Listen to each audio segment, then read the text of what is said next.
ఎన్నికల వ్యూహకర్తనండి, లేకపోతే సురాజ్ పార్టీ వ్యవస్థాపకుడనండి, లేకపోతే నిరంతర విశ్లేషకుడు. ప్రస్తుత సమయంలో మోదీ సర్కార్ను ఎలాగైనా మళ్ళీ వస్తుందనే ఇంప్రెషన్, అభిప్రాయం ప్రజల్లో కాపాడడానికి అహోరాత్రులు కృషి చేస్తున్నటువంటి వ్యక్తి, పెనుగులాడుతున్న వ్యక్తి ప్రశాంత్ కిషోర్. ఆంధ్రప్రదేశ్ మీద కూడా ఆయన జోషియార్ చెప్పాడు. నా వరకు నాకు ఆంధ్రప్రదేశ్ అంశం కంటే కూడా జాతీయ అంశం చాలా ముఖ్యం. ప్రశాంత్ కిషోర్ ఎటువంటి పరిస్థితి అయింది, ఎలా ఉంటుంది అన్నది కరణ్ థాపర్ చేసిన ఇంటర్వ్యూతో పూర్తిగా బహిర్గతం అయిపోయింది. ఒకసారి చూడండి.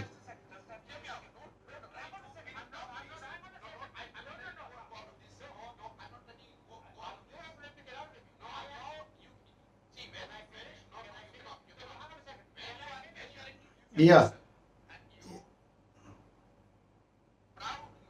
ఇది చూడండి. దీని మీద ఒక ట్వీట్. సో ప్రశాంత్ కిషోర్తో కరణ్ థాపర్ తెలుసు కదా, చాలా సీనియర్ జర్నలిస్టు. ఎవరైనా ఏ పార్టీ వాళ్ళనైనా కానీ రకరకాల ప్రశ్నలు వేసి ఇంకా ఏమాత్రం వదిలిపెట్టకుండా చేసేటటువంటి ఒక జర్నలిస్ట్. సో ఈయన మాట్లాడుతూ ఇదే పనిగా మీరు జ్యోతిష్యం చెప్తున్నారు, అంచనాలు చెప్తున్నారు, ఇవన్నీ తప్పనిసరిగా జరిగి తీరుతాయి అనేముంది, కాంగ్రెస్ పని అయిపోయింది, ఇట్లాంటివి మీరు చాలాసార్లు చెప్పారు, అది ఇది అంటే ఈయన లేదు, నేను ఎప్పుడు అలా చెప్పను, ఈ పద్ధతి లేదో వాదించాడు. మీరు చెప్పింది చాలాసార్లు నిజం కాలేదు.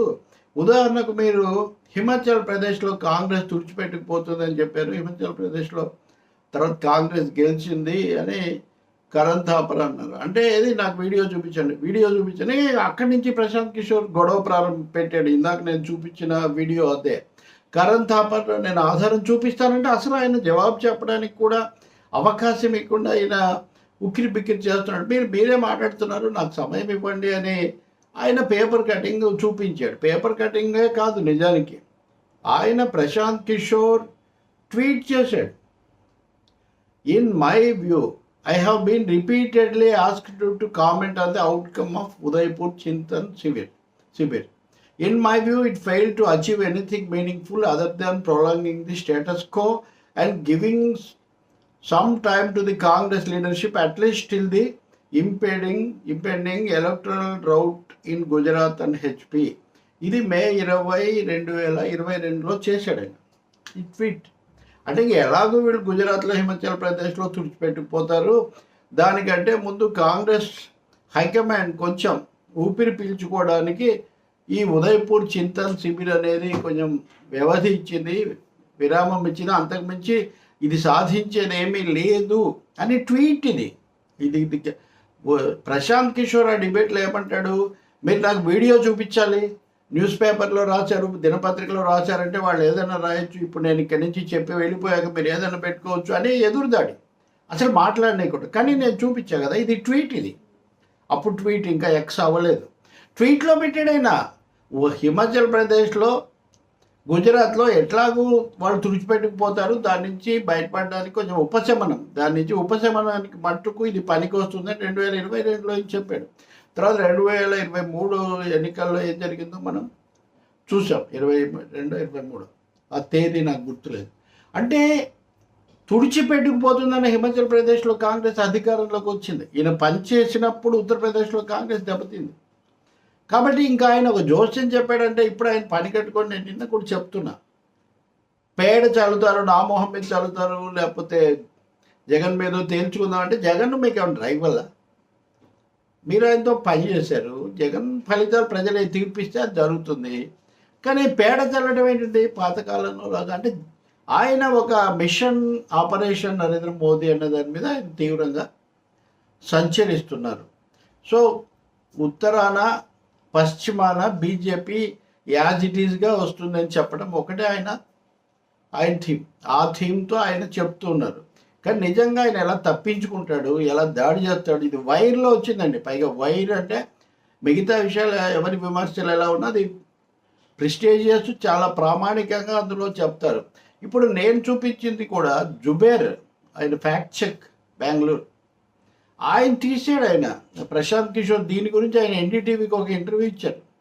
ఎన్డీటీవీ ఇంటర్వ్యూలో దీన్ని తీసి ఆయన చూపించారు. నిజానికి అక్కడ కరణ్ థాపర్ దగ్గరేమో న్యూస్ పేపర్ స్టోరీ అన్న దగ్గరే ఆగిపోయింది. కాదు, అంటే అసలు న్యూస్ పేపర్ స్టోరీ వస్తే ఇంత వ్యూహకర్త, ఇంతగా మీడియా పబ్లిక్ మీడియా రిలేషన్స్ మీదే బ్రతికే మనిషి తను చెప్పింది పొరపాటుగా వస్తే దాన్ని ఆయన డిస్ప్యూట్ చేయడం, మీరు ఏదైనా రాసి ఉండొచ్చు అంటే రాసిన దానికి విలువ లేదు అని ఆయన చెప్తున్నారు. మన ఇండియన్ ఎక్స్ప్రెస్ కాంక్లేవ్కి వచ్చారు, దాంట్లో మాట్లాడింది వాళ్ళు పత్రికలు వేస్తారు, దానికి ఏం ప్రామాణికత ఉండదా? కాబట్టి ఇక్కడ నోర్జారే చెప్పేసేయటము కాంగ్రెస్ అయిపోయిందని. కరణ్ థాపర్ తెలంగాణ గురించి కూడా చెప్పారు. తెలంగాణలో కూడా కాంగ్రెస్ అయిపోయింది అన్నట్టు మీరు మాట్లాడారు.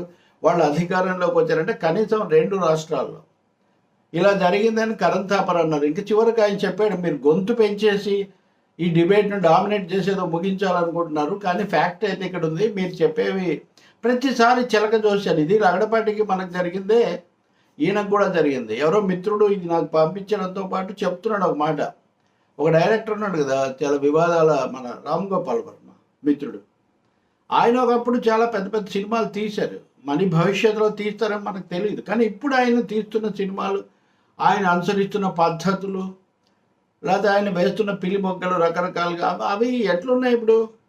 శివ లేకపోతే ఏమన్నా రంగీలా, అయితే అప్పటి రామ్ గోపాల్ వర్మ ఈయనేనా అంటారు. అందుకే నేను చాలాసార్లు చెప్తుంటా కదా, పేల్స్ షాడో ఆఫ్ హిమ్సెల్ఫ్. అది వరకు తను ఉన్నదానికి ఒక బలహీనమైన ఛాయలాగా ఉన్నారని. ప్రశాంత్ కిషోర్ పరిస్థితి అదే కాదు, ఇంకా ఆయన రాజకీయమైన విన్యాసాలు, దుస్సాహసాలు ఇవన్నీ చాలా చేసి ఒక దురవస్థలో ఉన్నారు. మోదీకి ఈ నిన్న రాత్రి కూడా ఎన్డీటీవీలో 4 కూర్చొని మాట్లాడారు. అందులో వాళ్ళు చాలా చర్చ చేశారు. 272తో బీజేపీ వస్తుంది మినిమం అని. అసలు ఇదేంటండి, 400 ఎక్కడ, 272 ఎక్కడ? ఇప్పటికే వాళ్ళు తగ్గిపోయారు కదా. మోదీ అంటున్నారు యూపీలో నిన్న సభలో, మేము ఇప్పటికే 400 స్థానాలు దాటేసామంటున్నారు. కానీ నిజానికి 100 స్థానాలు ఎన్నికలకు ముందే మీరు పోగొట్టుకున్నారు. అబ్కా బార్ 400 పార్ అని బయలుదేరి మీరు 300, 275 దగ్గరికి వచ్చారు. ప్రశాంత్ కిషోర్ లాంటి వాడు ఈ వాస్తవాలు చెప్పకుండా దీనికి ఏదో ముసుగులు తొడగటము. ఇంకా ఆంధ్రప్రదేశ్కి వచ్చేసరికి ఇక్కడ వైసీపీకి టీడీపీకి, కాబట్టి టీడీపీ బీజేపీతో ఉంది కాబట్టి ఆయన ఎన్డీఏ అంటుంటారు. ప్రజల తీర్పు ఎలా ఉంటే అది మనం తీసుకోవడానికి సిద్ధమే. కానీ దేశవ్యాపితంగా బీజేపీని, నరేంద్ర మోదీని మోయడానికి ఆయనే కదా original promoter of Narendra Modi 2013లో. కాబట్టి ప్రశాంత్ కిషోర్ అని భజన చేసేవాళ్ళు ఈ వాస్తవాలు కొంచెం గ్రహించాలి, నిజాలు చెప్పాలి మీడియా. తర్వాత మీడియా తర్వాత ప్రజలు వాళ్ళ తీర్పు ఏది ఉంటే అది అవుతుంది, దాన్ని ఎవరేమీ ఆపలేరు కదా. ఇంకొక కీలకమైన ఫేక్ గురించి కూడా నేను చెప్పబోతున్నాను. ఇప్పుడు పీకే ఫేక్ గురించి నేను చెప్పాను.